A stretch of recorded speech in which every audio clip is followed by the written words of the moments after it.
Cook TV. वह लड़का जिसने बकरियों को बाघ से बचाया। रामू अपनी बकरियों को जंगल में चरने भेजता है। जल्लीकट्टू बैल भी बकरियों के साथी के रूप में जाता है। अरुण, आज बकरियों को जंगल में ले चलो। आज सांड जल्लीकट्टू प्रतियोगिता में गया है। ठीक है पापा, मैं चलता हूँ। अरुण बकरियों को जंगल में ले गया। तभी वहाँ एक सांप आया। उस सांप को काटने के लिए एक चील आया। सांप बिना पकड़े ही चील से दूर भाग गया। चील सांप से ज्यादा मजबूत होती है, इसलिए सांप भाग गया। पापा, मैं आज भी बकरियों को जंगल में ले जाता हूँ। हम बचे रहेंगे। अरुण अपनी बकरियों को चरा रहा था, तभी एक लोमड़ी वहाँ आ गई। आज का दिन हमारे लिए अच्छा शिकार है। एक छोटी बकरियों को पकड़ा और खाया जा सकता है। बकरियों को लोमड़ी से कैसे बचाइए, यह सोचकर अरुण ने अपने मोबाइल फोन पर बालू की दहाड़ की आवाज सुनाई। वो बालू आ रहा है, यह हमें काटेगा। बालू की दहाड़ सुनकर लोमड़ी डर के मारे भाग गई। कुछ दिनों बाद जब अरुण बकरियों चल रहा था, तभी एक बाघ बकरियों के बच्चे को पकड़ने आया। बाघ को भागने के लिए अरुण ने चालाकी से अपने मोबाइल फोन पर शेर की दहाड़ बजाई। शेर आ रहा है, हम शेर का मुकाबला नहीं कर सकते। शेर की दहाड़ सुनकर बाघ भी डर गया। हम इस कहानी से सीखते हैं, इसका मतलब है कि खतरे के समय में हम अपनी बुद्धि का उपयोग खुद को और अपने आसपास के लोगों को बचाने के लिए कर सकते हैं। जल्लीकट्टू सांड ने रोका रेल हादसा। पालकोड़े में भारी बारिश हुई।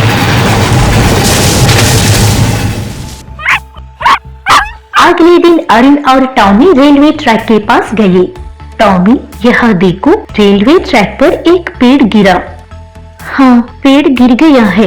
बेंगलुरु ट्रेन कुछ ही देर में पहुँचेगी। ट्रेन एक पेड़ से टकरा जाएगी। किसी तरह हमें ट्रेन को बचाना चाहिए। तभी दूर की ट्रेन की आवाज सुनाई दी।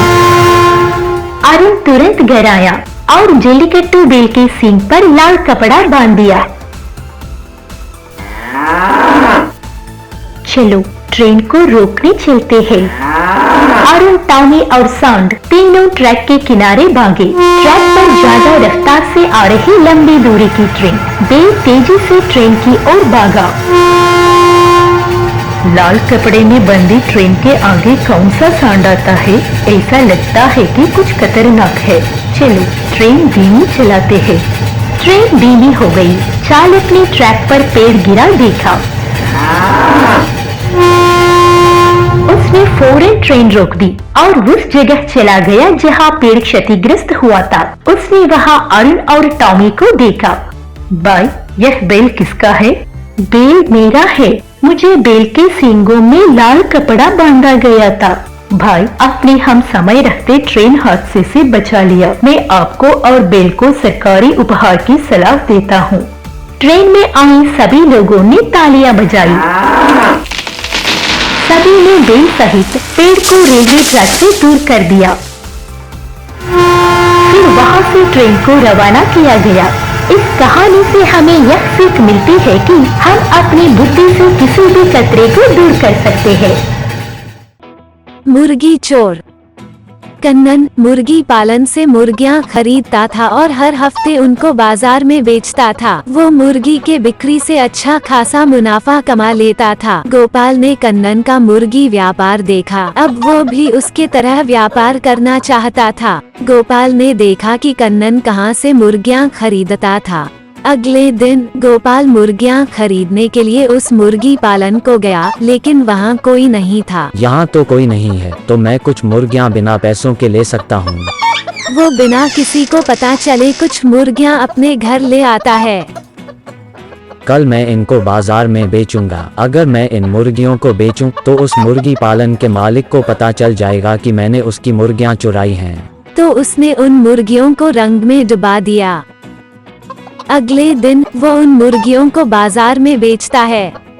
वो मुर्गियां रंगीन थे, इसलिए वो तुरंत बिक गए। वहाँ पालन के मालिक ने देखा कि मुर्गियों की संख्या कम हो गई है। उस समय कन्नन वहाँ पहुँचा। उसने कन्नन के बोला, यहाँ पर कुछ मुर्गियाँ गुम हैं, पता नहीं कि उनको किसने ले ली है। आज गोपाल ने भी बाजार में मुर्गियाँ बेची, लेकिन वह तुम्हारे मुर्गियों जैसे नहीं थी। उसकी मुर्गियाँ रंगीन थी। अगले हफ्ते गोपाल फिर से मुर्गी के पालन को गया, लेकिन इस बार उसने कई मुर्गियाँ उठा ली, तो उसने उन मुर्गियों को रंग में डुबा दिया। अगले दिन वो मुर्गियाँ बेचने के लिए फिर से बाजार को गया, लेकिन इस बार वहाँ जोरदार बारिश हुई। तब सारी मुर्गियाँ बारिश में भीग गई। उससे उनकी रंग उतरी और असली रंग वापस आ गई। उन मुर्गियों को देखकर कन्नन को एहसास हुआ कि वो मुर्गियाँ उस पालन मालिक की हैं। तब वह उसी वक्त पालन के मालिक के पास जाता है। आपके मुर्गियों को गोपाल चुराता है। वह उनको रंगीन करके बाजार में बेचता है। चलो चल के देखने चलते हैं। गोपाल, तुमने मेरे मुर्गियाँ चुराए हैं, तुम इन मुर्गियों को वापस करो और पिछली मुर्गियों के पैसे दो। जी मुझे माफ करें, ये लीजिए आपके पैसे और मुर्गियाँ। मैं आज से और कभी भी किसी से चोरी नहीं करूँगा। हम इस कहानी से यह सीखते हैं कि अगर किसी ने कोई गलत काम किया है तो वो कभी न कभी पकड़ा जाता है। लालची आदमी। जगन काम ढूंढने के लिए अगले शहर जा रहा था। अभी भी एक लंबा रास्ता चलना है। उस समय प्रभु घोड़े पर सवार उसी रास्ते जा रहा था। सुनिए जी, क्या आप अगले शहर जा रहे हैं? जी हाँ। मैं भी वहाँ जा रहा हूँ।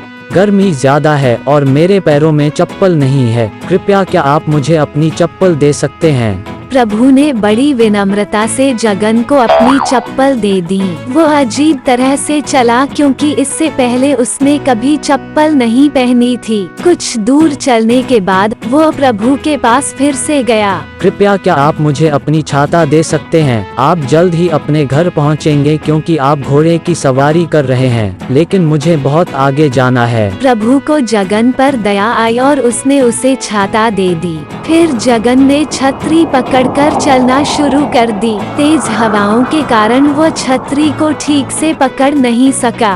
कुछ घंटे बाद जगन अगले शहर पहुंच गया। वहां उसने उस आदमी को देखा जिसने उसे एक छाता और एक जोड़ा चप्पल दिया था। मुझे बहुत आगे जाना है। जब मैंने उससे पूछा तो उसने मुझे अपनी चप्पल और छाता दे दी। अब अगर मैं उनसे उनका घोड़ा पूछूं तो मुझे नहीं लगता कि वह ना कहेंगे। मैं एक बार कोशिश करता हूँ। महोदय, अभी मुझे एक लंबा रास्ता तय करना है। यदि आप मुझे अपना घोड़ा देंगे तो मैं शाम को आपके घोड़े को वापस कर दूंगा। उसने शुरू में चप्पल और एक छाता मांगा और अब वह मेरा घोड़ा चाहता है। अब मुझे उसे सबक सिखाना चाहिए। मेरे घोड़े की आक्रामक प्रकृति के कारण वह उसको काबू नहीं कर पाएगा। इस घोड़े को लेकर जाओ। जगन खुशी से घोड़े पर सवार हो गया। कुछ दूरी तय करने के बाद हमें इस आदमी को सबक सिखाना चाहिए, क्योंकि इसने हमारे मालिक के अच्छे चरित्र को गलत समझा। घोड़ा तेजी से दौड़ के सामने के पैर को उठाकर जगन को नीचे धकेल देता है। जब मुझे चप्पल और एक छाता मिला तब मुझे उसी से संतुष्ट हो जाना चाहिए था, लेकिन यह मेरे लिए एक अच्छा सबक है, क्योंकि लालच से मैं घोड़े पर सवार होने के बारे में सोचा था। इस कहानी से हम यह सीखते हैं कि अगर हमें अपने लालच के कारण दूसरों की चीजें मिलती हैं, तो यह हमें अधिक समय तक खुश नहीं रखेगी या हमारे पास ज्यादा समय तक नहीं रहेगी। मच्छी करी बेचने वाला। जेकब और लूसी दोनों मच्छी तलने और मच्छी करी के व्यापार में थे। जेकब बाजार गया और उस दिन के कारोबार के लिए मछली खरीदी। लूसी, इन मछलियों को साफ करो, हमें व्यापार के लिए जाना है। ठीक है, मैं उन्हें साफ कर दूंगी। उस समय जब लूसी मछलियों की सफाई कर रही थी, कुछ छोटी मछलियां जिंदा थीं। मैं इन छोटी मछलियों को नहीं पकाऊंगी। मुझे शायद इन छोटी मछलियों को अपने तालाब में छोड़ देना चाहिए। लूसी ने उन छोटी मछलियों को बचाने के लिए उनको तालाब में छोड़ा। 2 दिनों के बाद भारी बारिश हुई और तालाब पानी से भर गई। हर बार वो छोटी मछलियों को तालाब में छोड़ देती थी। कुछ महीने बाद जेकब मछली बाजार गया और मछली खरीदे बिना वापस लौट आया। आपने आज मछली क्यों नहीं खरीदी? आज मछली की कीमत ज्यादा थी, इसलिए मैंने मछली नहीं खरीदी। अगले दिन जेकब उदास था। वह बाहर टहलने गया। तालाब के पास पहुंचते ही उसने देखा कि मछलियां खेल रहे थे। लूसी, आओ और हमारे तालाब को देखो। वे दोनों तालाब में इतने मछलियां देखकर आश्चर्यचकित थे। लूसी, पहले तो हमारे तालाब में मछलियां नहीं थीं, लेकिन अब कई मछलियां हैं। यह कैसे संभव है? मैं तालाब में जिंदा लाई गई छोटी मछलियों को छोड़ देती थी। वे बड़े हो गए और अब मछलियाँ ज्यादा हो गए हैं। हमें अब मछलियाँ खरीदने की जरूरत नहीं होगी। अब हम इन मछलियों को पकड़कर बेच सकते हैं। लूसी, तुमने दया भाव से छोटी मछलियों को तालाब में छोड़ा था, अब वो बढ़ गए और हमारा समस्या हल कर दिए। जेकब और लूसी दोनों ने जाल से तालाब की मछलियां पकड़ी। बाद में उन्होंने मछली करी व्यापार से मुनाफा कमाया। हम इस कहानी से ये सीखते हैं कि जीवन में किए गए छोटे मोटे अच्छे काम आगे हमें संकट के समय सहायता करती है।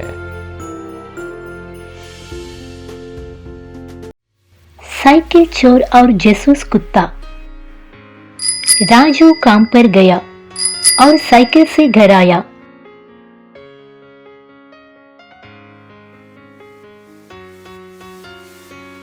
अगले दिन सुबह, साइकिल कहाँ है? वह यहाँ गायब थी। कोई हमारी साइकिल चोरी कर रहा था। हाँ, हमारी साइकिल चोर चुरा लेगा। आइए पुलिस को बताते हैं। राजू, तुमने अपनी साइकिल कहाँ रखी थी? सर, मैं हमेशा साइकिल यही रखूंगा। 2 दिन के भीतर मैं उस व्यक्ति को ढूंढ लूंगा जिसने आपकी साइकिल चुराई थी। अरुण और टॉमी यह देख रहे थे। टॉमी, हमें राजू अंकल साइकिल मिल जाएगी। अरुण और टॉमी राजू की साइकिल की तलाश में निकले। तभी टॉमी ने देखा कि साइकिल का एक पेडल, यह राजू का साइकिल पेडल हो सकता है। आइए इसके साथ एक साइकिल खोजें।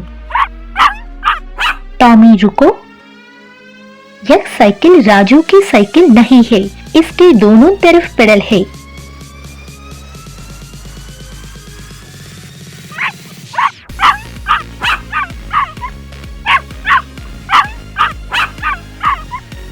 यहाँ देखो टॉमी, यह साइकिल राजू की साइकिल है। इस साइकिल में केवल एक तरफ का पेडल है। चलो राजू अंकल के पास चलते हैं और उसे बताते हैं।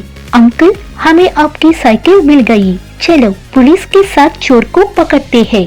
अरे, ये साइकिल तो तुमने खुद चुराई है। सर, यह मेरी साइकिल है। अरुण, आप कैसे कहते हैं कि यह राजू की साइकिल है? यह पेडल राजू अंकल के घर के पास था। टॉमी ने इसे सूंघा और साइकिल को पाया। महोदय, मैं साइकिल चल रहा था, तभी एक पेडल नीचे गिर गया।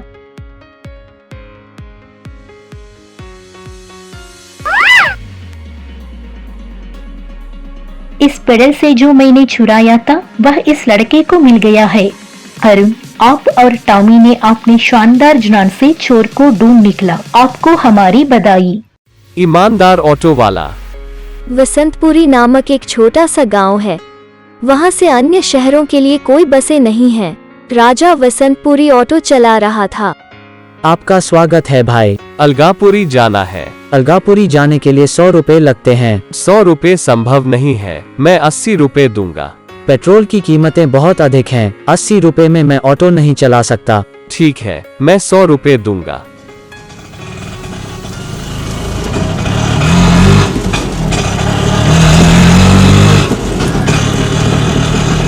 राजा ने अलगापुरी तक ऑटो चलाया। भैया, क्या आप वसंतपुरी जा रहे हैं? मैं भी आपके ऑटो से आ रहा हूँ। हाँ साहब, आकर बैठो। ऑटो वसंतपुरी पहुंचा। भैया, यह लो 50 रुपए। नहीं, मुझे 100 रुपए चाहिए। भैया, आप लोगों से अपने गांव में वापसी के लिए 100 रुपए भी वसूल रहे हैं। ये लो 100 रुपए। राजा केवल उस गांव में ऑटो चलाता है, इसलिए वो गांव के लोगों से किराया शुल्क बढ़ाता है। रानी ने यह सुना। महिलाएं शहर में ऑटो चलाती हैं। मैं इस गांव के लोगों को कम किराए के रूप में ऑटो द्वारा भी मदद कर सकता हूँ। रानी ने ऐसा सोचा और शहर जाकर एक ऑटो खरीदा। वो गांव के लोगों की मदद करने के लिए कम किराया वसूलती है। शहरों में शेयर ऑटो प्रणाली का पालन करके रानी ने बहुत लाभ कमाया। एक रात सोमू की माँ की तबीयत ठीक नहीं थी। राजा, क्या हुआ भाई? माँ ठीक नहीं है, शहर के अस्पताल जाना है। मैं इस समय नहीं आ सकता।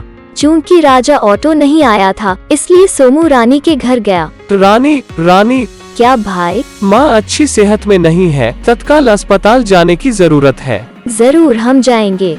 सोमू अपनी माँ को रानी के ऑटो में अस्पताल ले गया।